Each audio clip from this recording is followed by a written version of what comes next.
In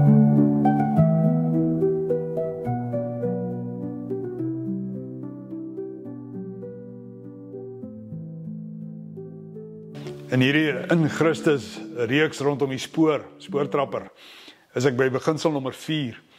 En wat my geïnspireer het, lang terug, enerzijds het ek baie werk gedoen rondom spoorsny, ek die hele besigheid rondom dit gebou.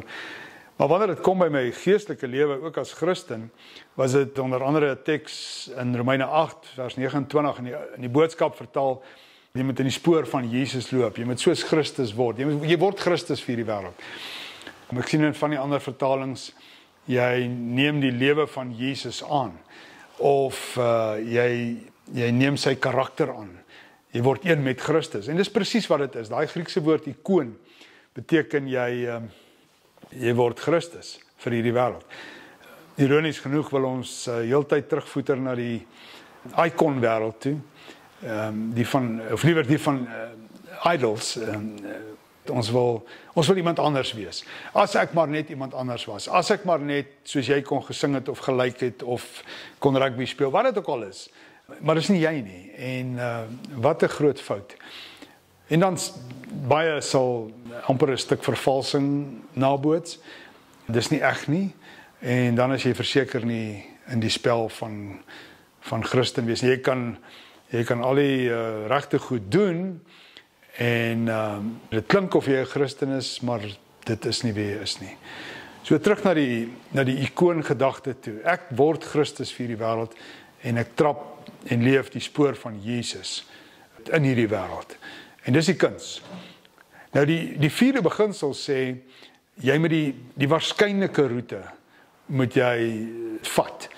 So wat dit beteken is, jy's vierkantig op die spoor, jy kyk op, jy het momentum, jou oë dwaal nie, en skielik is daar 'n opsie of 'n kans dat die spoor na links of regs kon gaan. En daar's miskien verskillende hindernisse, en daar's duidelik 'n pad en 'n alternatief, en jy moet besluit of jy links of regs gaan. Al jou intelligensies bymekaar getel. Die intelligensie van konteks, die intelligensie van wat is intuïtief reeds daar, al jou kennisvlakke van die veld en die natuur, alles, kultuur, alles gee jou 'n amper intuïtiewe aanvoeling van wat is reg. En jy moet dit nie onderskat nie. Dit is daai, kan ek maar sê, intuïtiewe intelligensie wat jou baie keer help om baie vinnig, in splitsekondes, die regte aanvoeling te hê van wat is die spoor om te volg. Maar wat as ek verkeerd gaan het? En dit is hierdie kulminering van al jou lewenservaring wat by mekaar kom in een. Nou, wat baie keer met ons gebeur is die teenpool van dit. Ons weet wat is reg, of wat dink ons is reg, en dan doen ons die ander ding, die verkeerde ding. En dan het ons in ons brein hierdie vermoë om dit baie vinnig te wil rasionaliseer, onsself te verlei, onsself te verloon, en sommer onsself te verraai ook. En ons doen nie die obvious nie, ek hou van daai Engelse woord.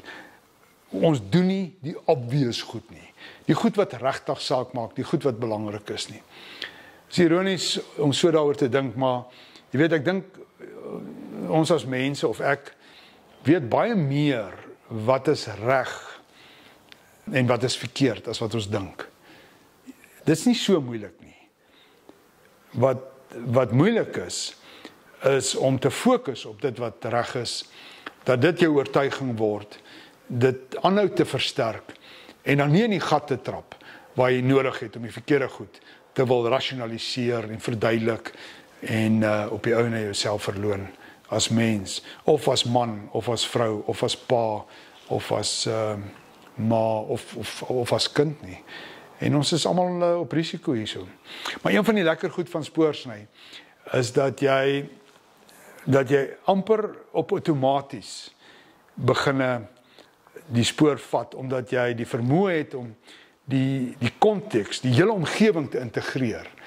Met ander woorde, die makro konteks, terwyl jy besig is met die fynste detail van miskien 'n enkel spoor wat hier voor jou in die sand lê. Ja, daar's minlinge so bevredigend soos dit. En die vraag is, maar hoekom kan ons nie ons persoonlike lewens ook so leef nie?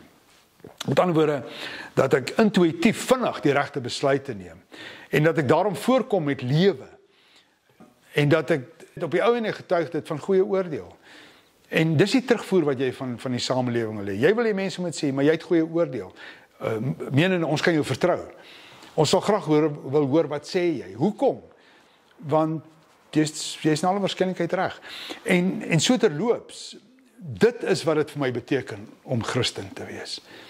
Christene is nie noodwendig die heeltyd in twyfel en onsekerheid nie. Inteendeel, Christene omvou onsekerheid. Christen wees omvou onsekerheid.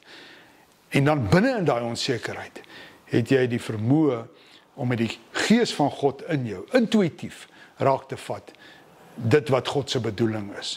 En jy is deurlopend besig om jou denke rondom dit te vernuwe, omdat jy weet wat is die wil van God ook in jou lewe. Lekker beginsel, lekker een om in jou pyp te rook, volg die waarskynlike roete, jy doen die regte ding.